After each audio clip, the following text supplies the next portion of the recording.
Sean bienvenidos todos los presentes que nos acompañan al Cuarto Congreso Internacional y Quinto Simposio Nacional sobre la Prevención del Suicidio y Promoción de la Salud Mental en niñas, niños, adolescentes y grupos vulnerables.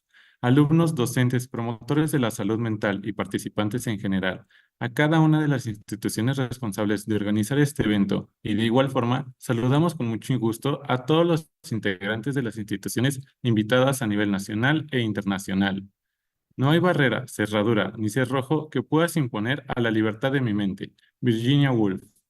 A continuación, me es grato presentar a la doctora Marlene Salazar Mendoza, médica privada, y quien destaca entre su desarrollo profesional por ser médica cirujana con especialidad en psiquiatría y una alta especialidad en atención a víctimas de violencia de género y sexualidad.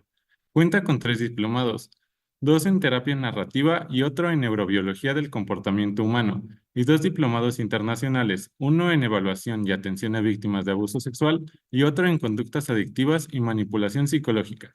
La doctora Marlene Salazar cuenta con una vasta experiencia en áreas de salud mental y en general respecto a las ciencias de la salud. Por lo anterior mencionado y su amplia experiencia que le precede, es un gusto recibirle en este congreso con la conferencia Violencia de Género y Trauma Complejo. Doctora Marlene, el espacio es suyo.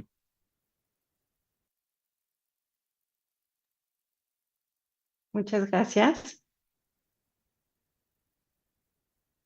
Vamos a ver. Listo. Muy bien, pues buenas tardes. Me presento con ustedes. Soy la doctora Marlene Salazar Mendoza, médica psiquiatra egresada del Instituto Nacional de Psiquiatría aquí en la Ciudad de México. Agradezco la invitación a la Fundación Preven AC a participar en este congreso para así promover la difusión de temas de suma importancia en la prevención del suicidio y promoción de la salud mental. El día de hoy voy a hablar de un tema pilar en la salud mental, que es la violencia de género y una de sus consecuencias más graves, que es el trauma complejo. Vamos a comenzar definiendo el concepto de violencia, el cual lo podemos entender como todo acto u omisión que causan algún daño en el que se hace un abuso de poder. Esta violencia puede ser autoinfligida, interpersonal, a un grupo o comunidad, y es en esta diversidad en donde vamos a poder encontrar justamente lo que es la violencia de género. Tenemos que hablar de la violencia de género al ser uno de los factores de riesgo más importantes que podrá desencadenar una serie de secuelas en la salud integral de las mujeres. Vamos a entender a la violencia de género como todo acto u omisión encaminado en contra de las mujeres solo por el hecho de ser mujeres, es decir, por el hecho de pertenecer a este género o a sus disidencias. Es decir, no solo las mujeres cis, sino también las mujeres trans. Y es tan grave en estas últimas que esta violencia genera una vulnerabilidad en la que sabemos que las mujeres trans, su esperanza de vida no rebasa los 35 años de edad. Y esto es ante la violencia que se ejerce a las personas de la diversidad sexogenérica. Acorde a la Organización de las Naciones Unidas, la violencia de género se define como todo acto de violencia basado en la pertenencia al sexo femenino, que tenga o pueda tener como resultado un daño o sufrimiento físico, sexual o psicológico para la mujer, así como las amenazas de tales actos, la coacción o la privación arbitraria de la libertad, tanto si se produce en la vida pública como en la vida privada. Y así vamos a encontrar diferentes tipos de violencia ejercida a los individuos o grupos sobre la base de su género, y vamos a poder encontrar cómo es la violencia psicológica, en la cual se incluye la violencia emocional, física, económica, sexual, patrimonial, y el nivel más grave de violencia de género, que es el feminicidio. A nivel epidemiológico, hay la necesidad de poner foco de atención en la violencia de género debido a la gravedad del daño y que podemos observar en los datos estadísticos. A pesar esto de, claro, la cifra gris, es decir, de todos aquellos datos que no son registrados. Y, por ejemplo, en este informe sobre la situación de Mundial de la Prevención de Violencia, que recoge los datos de 133 países y que representa el 88% de la población, podemos observar el cómo las mujeres, los niños y adultos mayores son la población de mayor vulnerabilidad a la violencia, donde una cuarta parte de toda la población adulta ha sufrido maltrato físico en la infancia. Una de cada 5 mujeres ha sufrido abusos sexuales en la infancia. Una de cada 3 mujeres ha sido víctima de violencia física o sexual por parte de su pareja en algún momento de su vida. Y un 6% de los adultos mayores ha sufrido maltrato en el último mes. En México y en muchos países de Latinoamérica, estos datos de violencia son alarmantes y aún más el saber que muchos de estos actos de violencia han sido vividos en el ámbito familiar. Recordemos que hasta un 70% de los abusos sexuales en la infancia es perpetrado por familiares y que como adultos vamos a ver a aquellos individuos que son sobrevivientes de violencia de manera repetida en la edad temprana, pues tendrán hasta 30 veces más probabilidades de intentar suicidarse y ser vulnerables a vivir o ejercer otros tipos de violencia en diferentes ámbitos de su vida, esto en relación a la población en general. Pero entonces, ¿cuáles van a ser las consecuencias de la violencia en la salud mental? Y vamos a ver que las personas llegarán a la consulta por las múltiples secuelas físicas, mentales, sexuales, interpersonales y las diversas áreas de disfunción en las cuales se va a expresar. Y en la experiencia clínica es mínimo el porcentaje de los individuos que acuden alcanzando a observar que la violencia es el problema per se. La mayoría de las ocasiones acudirán referidos por múltiples áreas de medicina como ginecología, reumatología, dermatología, gastroenterología, endocrinología, cardiología, todos los días y diversas instituciones de las que han brincado en múltiples ocasiones y que triste y desgraciadamente pues no se ha dado un espacio de un abordaje integral. Recordemos que somos individuos biopsicosociales y que incluso esto pasa en las mismas áreas de salud mental entre psiquiatras y psicoterapeutas y de ahí la importancia de una sensibilización en la población y en la medicina en general de dicho tema. Aquí es donde vamos a encontrar que una de las secuelas más graves de la violencia crónica va a ser justamente el trastorno de estrés postraumático. Pero, ¿qué es lo que vamos a entender por trauma? Si nos vamos a su origen etimológico, vamos a tener que este vocablo deriva del griego y su significado es herida. Y que en la salud mental nos hace mucho sentido, ¿no? El observar el trauma como una herida en el alma, una experiencia que deja una huella duradera en la mente, en el cuerpo y en el cerebro y que puede ser provocada por diferentes situaciones y que no depende de la situación en sí, ya que una misma situación no va a ser necesariamente traumática para todas las personas. Es decir, va a depender de la percepción, de la vivencia que tiene el individuo ante dicho evento, ante dicho estímulo. Es decir, el trauma es el resultado de la exposición a un acontecimiento estresante inevitable que sobrepasa los mecanismos de afrontamiento de la persona.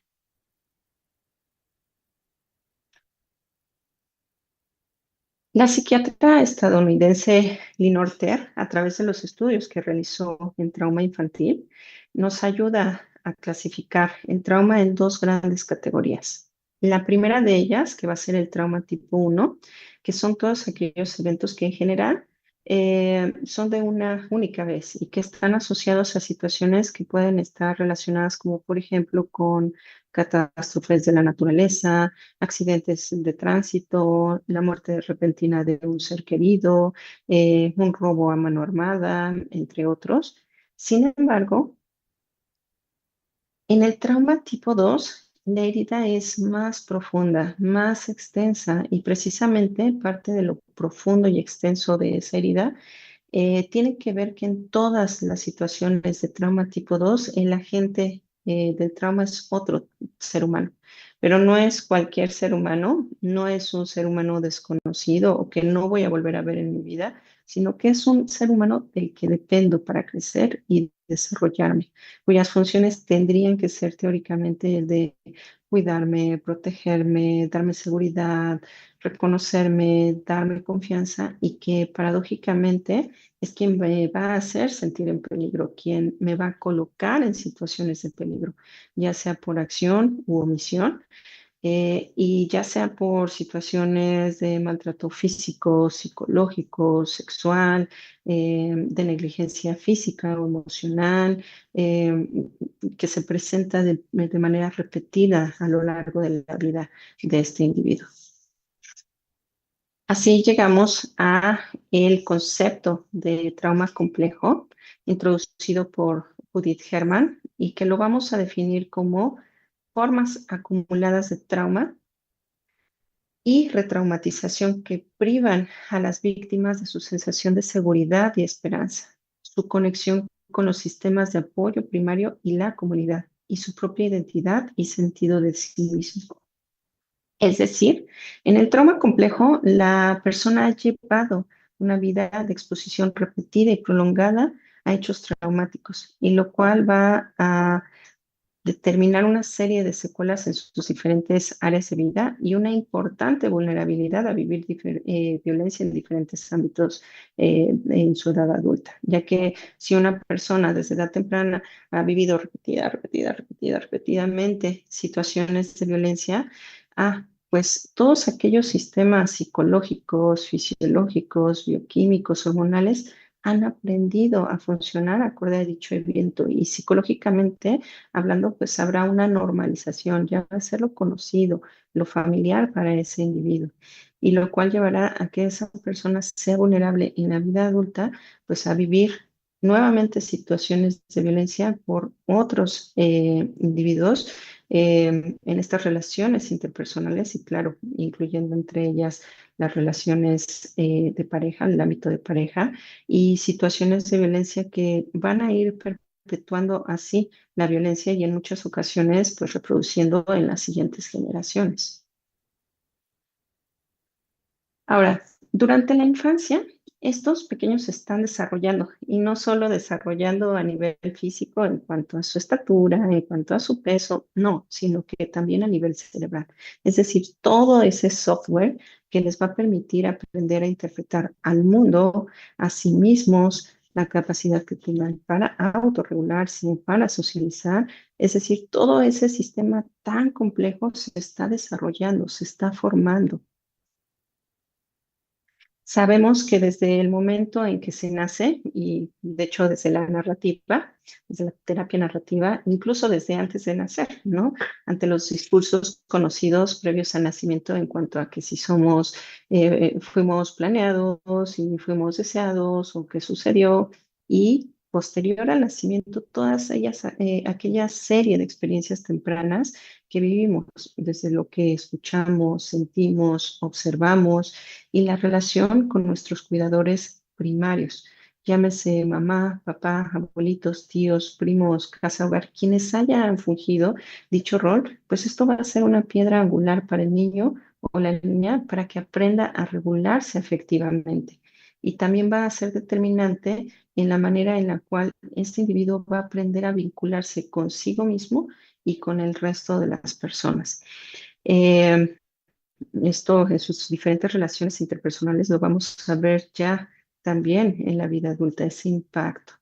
Eh, Esto es parte de lo que es la descripción de la teoría del apego del psiquiatra y psicoanalista John Bowlby, y que en dicha teoría, y con colaboración, claro, de diferentes colegas como fue Mary Ainsworth más adelante, May y Solomon, se desarrolla la clasificación de los diferentes tipos de apego, los cuales va a ser el apego seguro, el apego inseguro, y en este inseguro, pues vamos a ver el apego evitativo ansioso, el ambivalente, el desorganizado, y que en general en el patrón conductual de muchos de estos niños los podemos dividir en dos grandes grupos.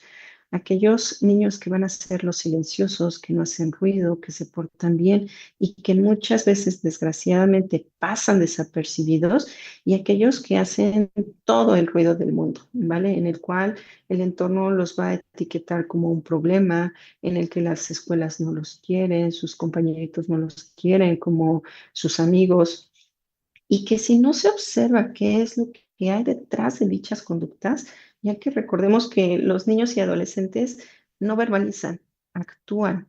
Si no observamos todo esto, pues entonces el resto de las personas que les rodean, incluyendo nosotros como profesionales en salud mental, pueden reforzar y potenciar esta violencia que ya viven. Y entonces en muchas ocasiones siendo víctimas de violencia, víctimas de bullying, de rechazo, otros tipos de violencia por el resto de la sociedad. Ahora, estos niños que han vivido violencia repetida y prolongada tendrán que desarrollar una serie de mecanismos conductuales, cognitivos y fisiológicos para sobrevivir, entre los cuales, al existir una carencia de ese apego seguro, va a existir una desregulación de los diferentes sistemas.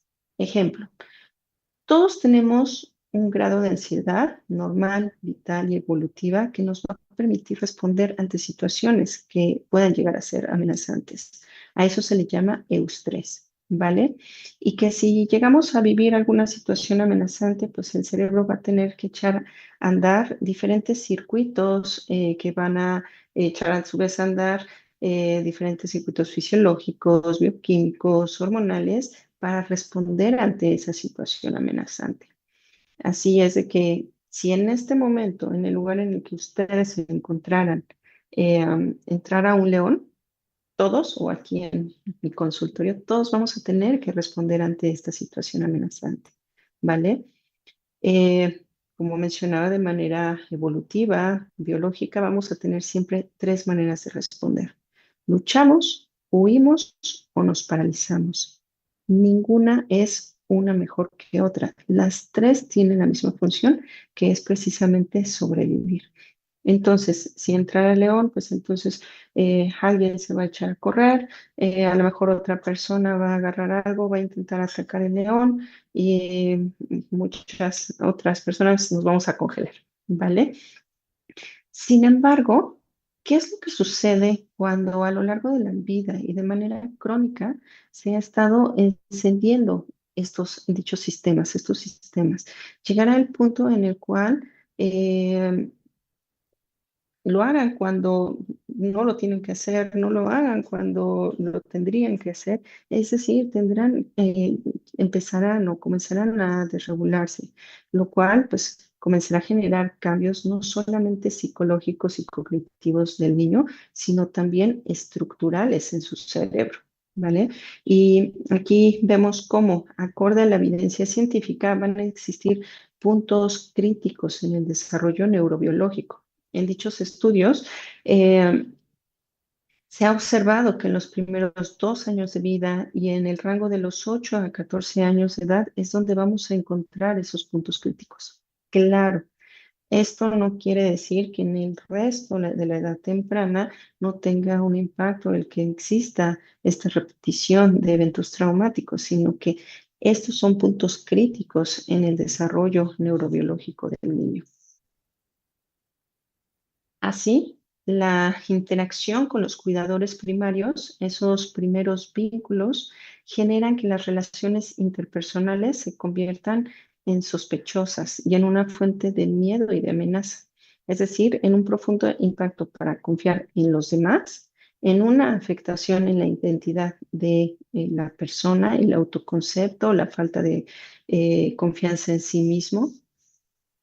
Y aquí entonces vamos a poder ver cómo esa cronificación del trauma generará un estado de alerta permanente que derivará en cambios fisiológicos, bioquímicos, estructurales en el cerebro reactivos al miedo que vive el individuo, lo cual pues vamos a poder observar con cambios estructurales en el cerebro como son la disminución en el volumen de ciertas diferentes áreas cerebrales como es el hipocampo, la corteza cingullar anterior, la corteza orbitofrontal, la corteza prefrontal, así como una hiperactividad de la amígdala, y lo cual podremos traducir en las diversas manifestaciones en el individuo que hablaremos más adelante.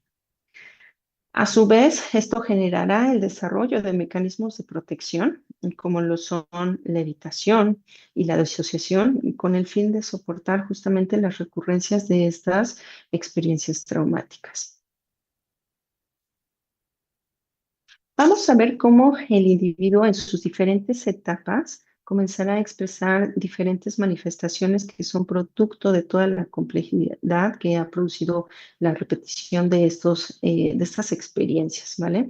Desde la alteración en la regulación de afectos, de impulsos, en las alteraciones en la atención y conciencia, como es la disociación, justo como ejemplo la amnesia disociativa, en la somatización. Y aquí recordemos que mucho de lo que no se habló, de lo que no se permitió hablar, pues se va a expresar a través del cuerpo. Es decir, todo lo que no se verbaliza, se actúa.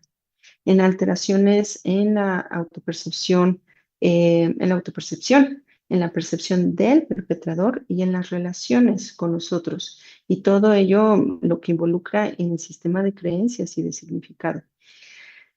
Esto lo veremos traducido en manifestaciones como es el consumo de sustancias, de conductas autolesivas.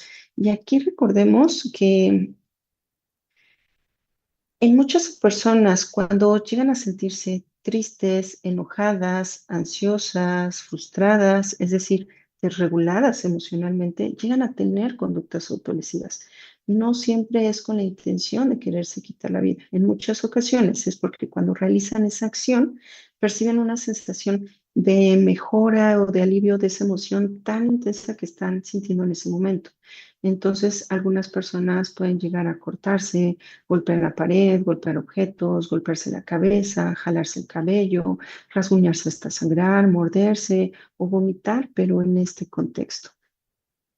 Entonces, aquí podemos observar cómo tanto el uso de sustancias y las conductas autolesivas en muchas ocasiones, no digo que en todas las ocasiones, en muchas ocasiones han sido las maneras en cómo la persona ha aprendido a automedicarse, a regular esas emociones, claro, con estas conductas no sanas que al final van a generar un nuevo problema, pero es la manera de cómo aprendieron a gestionar eso que están sintiendo.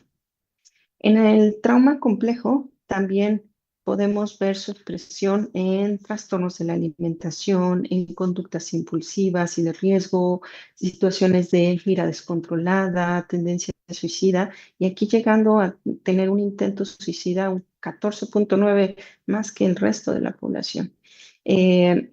En relaciones interpersonales disfuncionales en las que vamos a observar o una evitación y aislamiento o una dependencia excesiva por el otro, en un trastorno de estrés postraumático, en trastornos de la personalidad, y aquí que muchas de las conductas que hemos estado mencionando, pues podemos asociarlo al trastorno límite de la personalidad, que de hecho es una correlación muy importante, a síntomas disociativos, a condiciones médicas crónicas, como puede ser, por ejemplo, personas que cursen con fibromialgia, con lupus, con dolores crónicos, con problemas ginecológicos a nivel sexual, gastrointestinales crónicos, entre otros.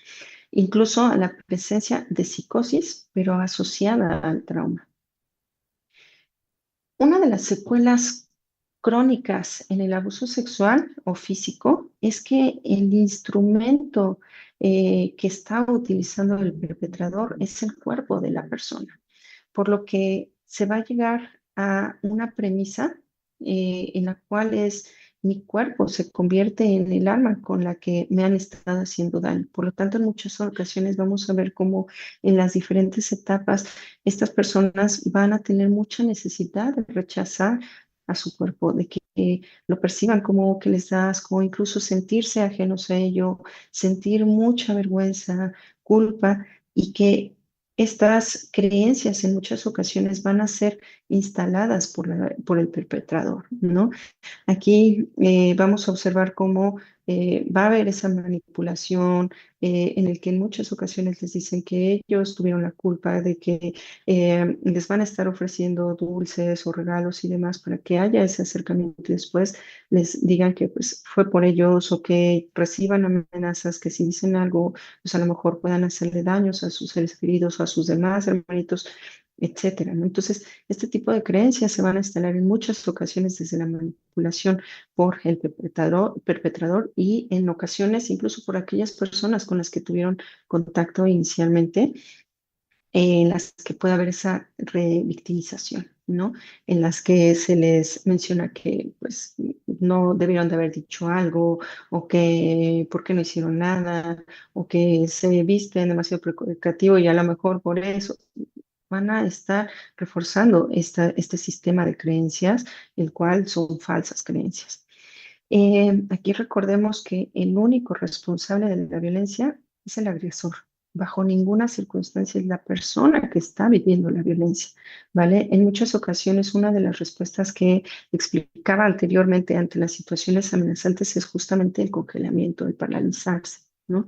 Y que aquí es muy importante el que podamos dejar en claro a las personas que han sido sobrevivientes de cualquier tipo de violencia que justamente esta respuesta, el cerebro en su momento determinó que era la mejor manera de sobrevivir, ¿vale? Que a lo mejor si en este momento dijéramos, oye, pero ¿por qué no corrí? ¿Por qué no golpeé y demás? Esa fue la manera en que nuestro cuerpo nos puso a salvo, en la que estábamos sobreviviendo, ¿vale? Porque en muchas ocasiones hay esa culpa, justo de estas creencias que hablaba de vergüenza, de culpa y demás, justo por esta mala interpretación de lo que nuestro cuerpo estaba intentando hacer para sobrevivir ante esa amenaza. En esta violencia crónica también se va a empezar a dar un proceso psicológico como es, por ejemplo, el síndrome de la indefensión aprendida. Este término descrito por el psicólogo estadounidense Seligman y que les sugiero puedan buscar el experimento con el cual lo describen, está en YouTube, ejemplo, en el cual el individuo ante la repetición prolongada de estas experiencias traumáticas, se llega a la vivencia, a la experiencia de que haga lo que haga, va a seguir igual, nada va a cambiar. Necesitamos trabajar con esas creencias que se instalan. Así, todos aquellos mecanismos que en algún momento permitieron sobrevivir y que eran adaptaciones a la experiencia traumática, pues paradójicamente, si se siguen repitiendo, ejemplo, la disociación, llega a un punto en que se convierte en respuestas que interfieren en la funcionalidad del individuo.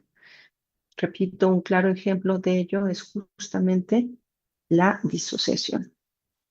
Este término fue propuesto por Pierre Janet y para explicarlo retomo el punto en el cual la repetición de estas experiencias traumáticas y que estas experiencias provienen de la misma persona que debería protegerme, pues la psique del individuo desarrolla una serie de mecanismos de protección para lidiar con ello, para que ese sistema no colapse.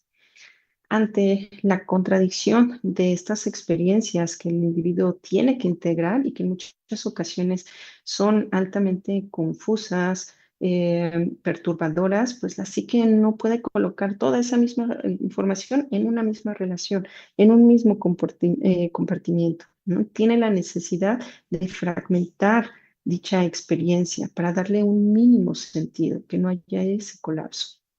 Eh, si yo tengo que relacionarme con una figura que es inestable, tan impredecible y tan cambiante de maneras brutales. Es decir, pueda tener una mamá que en unos momentos pueda llegar a ser cariñosa, amorosa, en determinados momentos, en otros momentos esté a lo mejor ausente, se encuentre en un estado de depresión, no cubra mis necesidades, como si yo no existiera, desconectada en otros momentos, como si fuera una niña de la cual yo tengo que cuidar, hacerla sentir mejor, estar bien. En otros momentos es agresiva. Que todos esos cambios se presentan de manera repetida e incluso no de que, bueno, a lo largo de los días, años, una situación aislada. No, esas mismas situaciones se presentan incluso en un mismo día, pues en consecuencia la representación mental de esta mamá del niño y el cómo yo debo de relacionarme con ella o con el papá, la figura primaria, repito, llevan al niño a tener esa confusión de quién es mamá, papá o ese cuidador primario, quién soy yo, qué puedo esperar de esa relación. Bueno, ¿de cuál relación estamos hablando? ¿De la mamá que me da un beso, de la que cuido, de la que me pega, de cuál? Y que dicha relación la necesito para sobrevivir, pues ¿cómo le hago para ordenar toda esa información?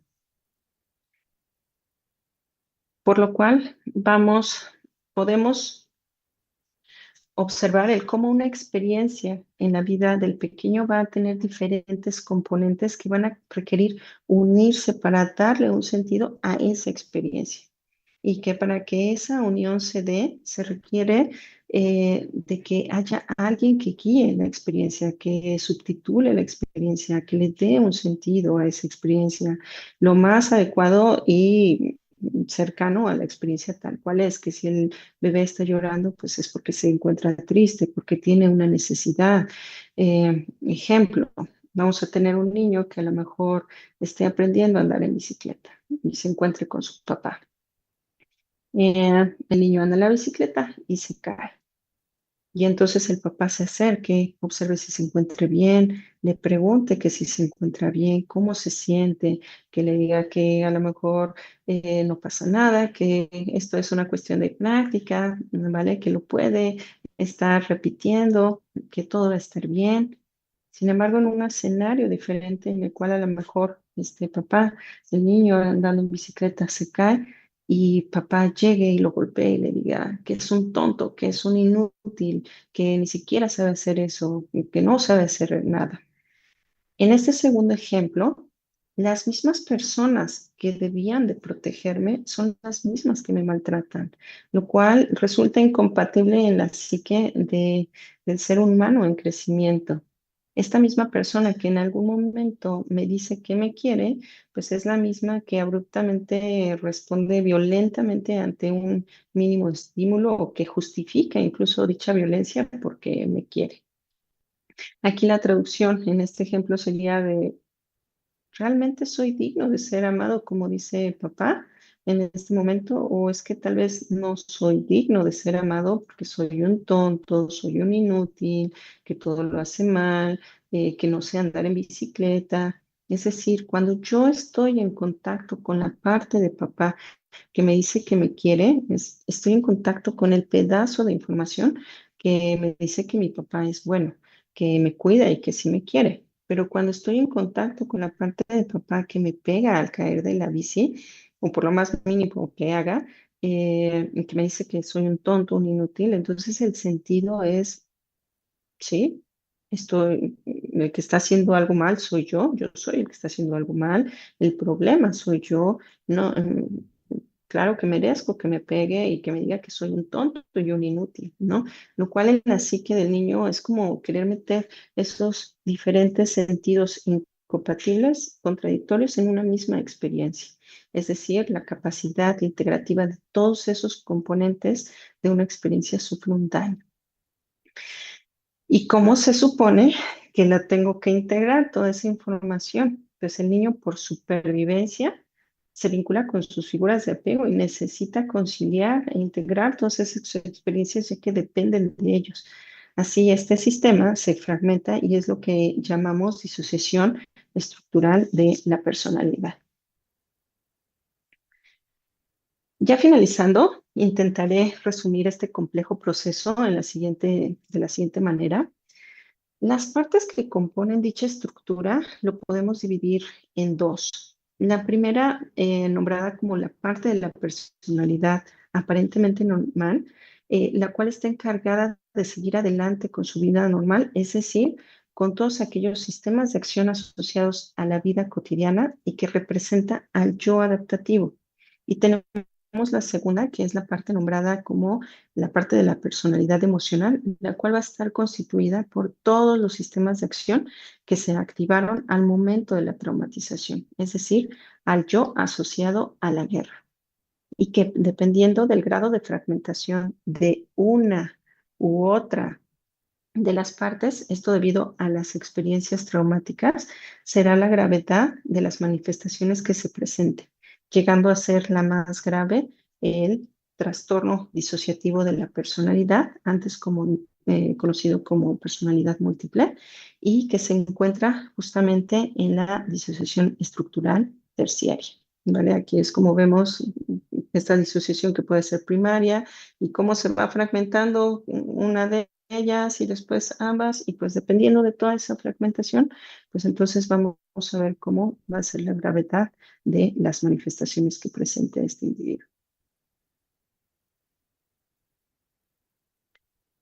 Finalizo haciendo la recomendación de dos lecturas que nos ayudarán en el entendimiento y la sensibilización del tema. La primera es de Alice Miller, que lleva por título El cuerpo nunca miente, y la segunda, El cuerpo lleva la cuenta, del autor Van der Kolk.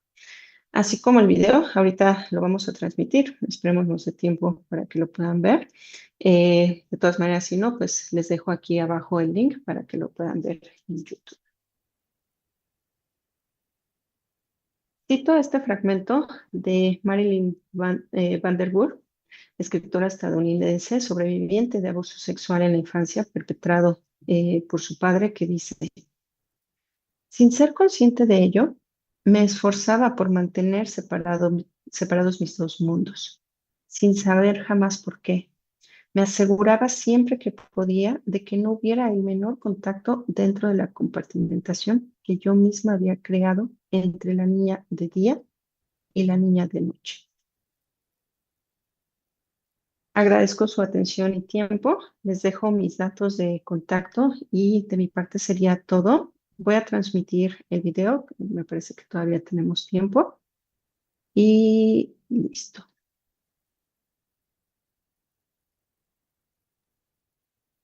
Listo, entonces empezaríamos con la ronda de preguntas.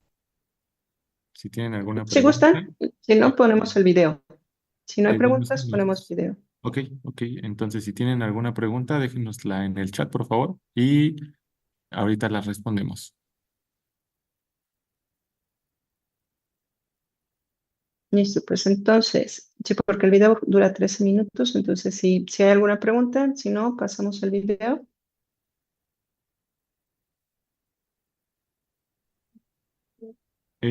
Nos comentan que sí podría repetir cuál era el síndrome que había comentado del cerebro. Nos habló de un síndrome, pero que no recuerdan exactamente cuál era.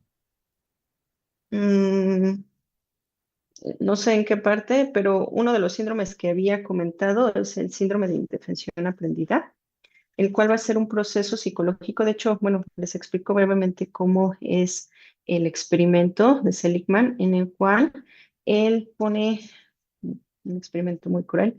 Él pone a unos perritos, los cuales les da descargas eléctricas y que estos perritos tienen dos grupos en los cuales ambos al inicio no tienen la posibilidad de escapar a esas descargas eléctricas.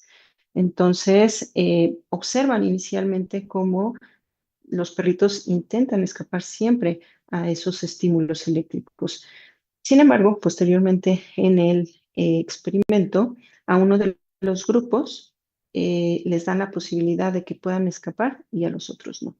Y entonces a este segundo grupo, el cual les permiten escapar, siempre escapan.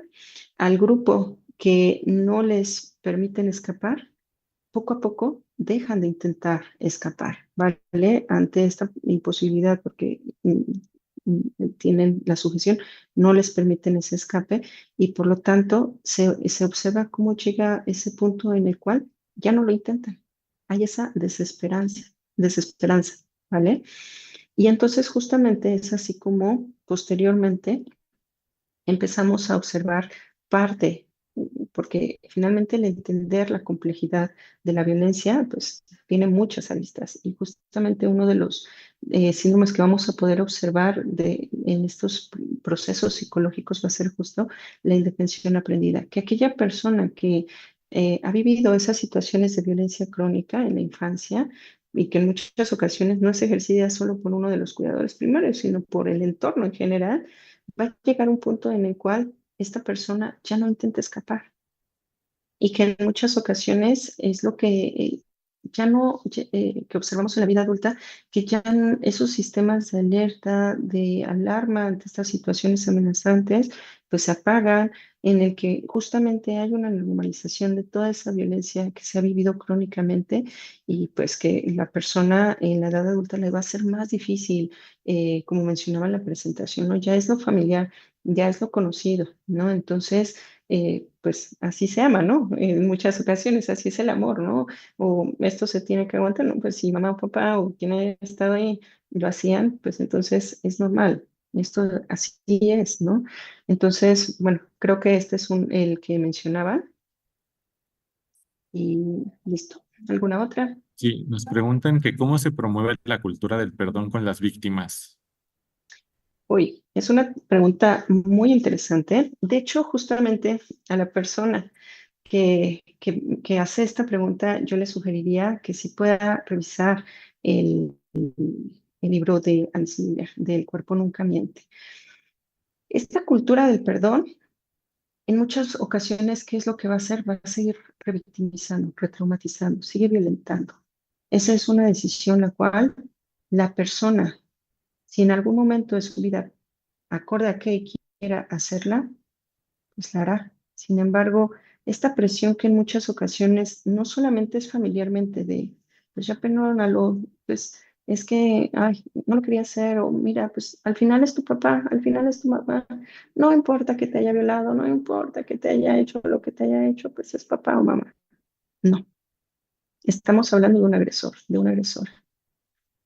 Y que por lo tanto, esta parte en la cual se tendría que perdonar tiene que ver más desde los discursos sociales, culturales, religiosos. Y lo podemos observar, ¿no? Como incluso hasta en la Biblia, y que lo menciona el libro, ¿no? Este famoso cuarto mandamiento en el cual, pues, honrarás a tu padre o madre, no importando lo que haga, ¿no? Entonces, estoy en desacuerdo con esta cultura. Es un tema muy delicado y que la única persona que puede tener, si en algún momento esa vivencia le acerca a su bienestar, es la persona que ha vivido la violencia. Sin embargo, sí es muy importante el saber que este tipo de discursos, pues lo único que van a hacer es perpetuar ese estado de victimización cuando la persona no le define eso. Es una persona sobreviviente justamente de esa violencia. Bueno, otra pregunta nos comentan que cuáles son las principales técnicas para el tratamiento del trauma desde la perspectiva neurobiológica.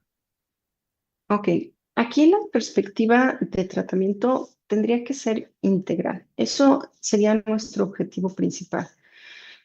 Desde el punto de vista de psiquiatría, sí vamos a tener un manejo farmacológico con el cual en muchas ocasiones el objetivo es que le ayude a regular sus afectos a la persona.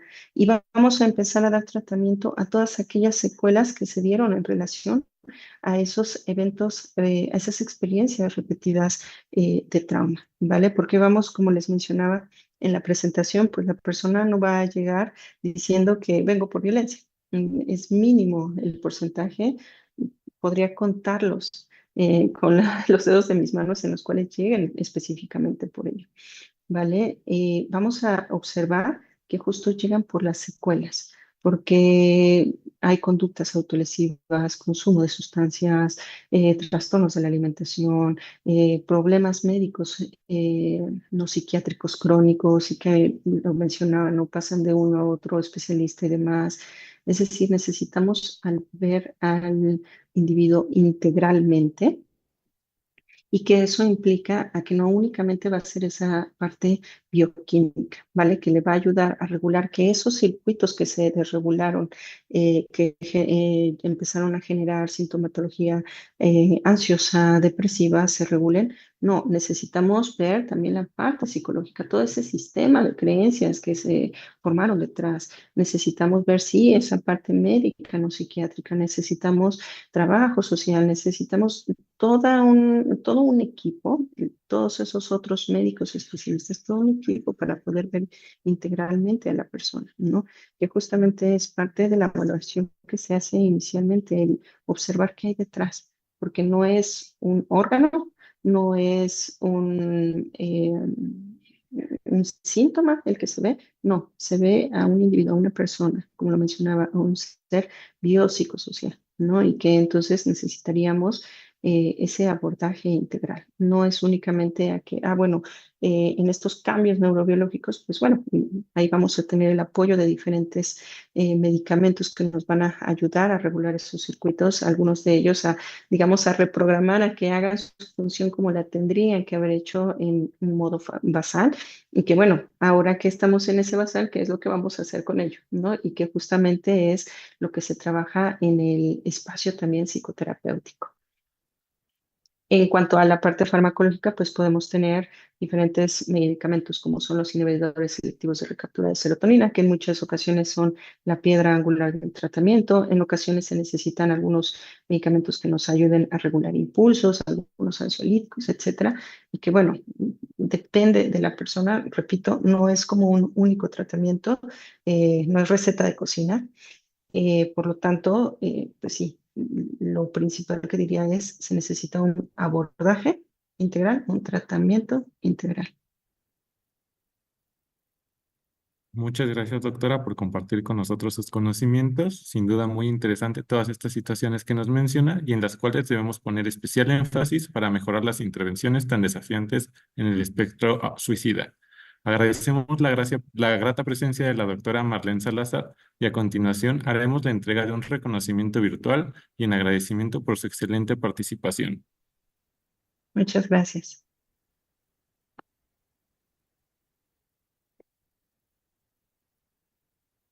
Fundación Preven, pensando en tu salud y la Federación Mexicana de Auditores, Certificadores y Peritos en Salud otorgan el presente a través de la Universidad La Salle a la doctora Marlene Salazar Mendoza por su participación como ponente en el webinar Violencia de Género y Trauma Complejo, en el cuarto Congreso Internacional y quinto Simposio Nacional sobre la Prevención del Suicidio y Promoción de la Salud Mental en niñas, niños, adolescentes y grupos vulnerables llevado a cabo los días 28, 29 y 30 de agosto del 2024. Muchas gracias. De nueva cuenta, agradecemos la presencia de todos a este evento y recordamos que la siguiente conferencia será hasta las 3 en punto de la tarde, solicitando a los participantes ingresar al acceso del programa virtual. Muchas gracias y excelente día.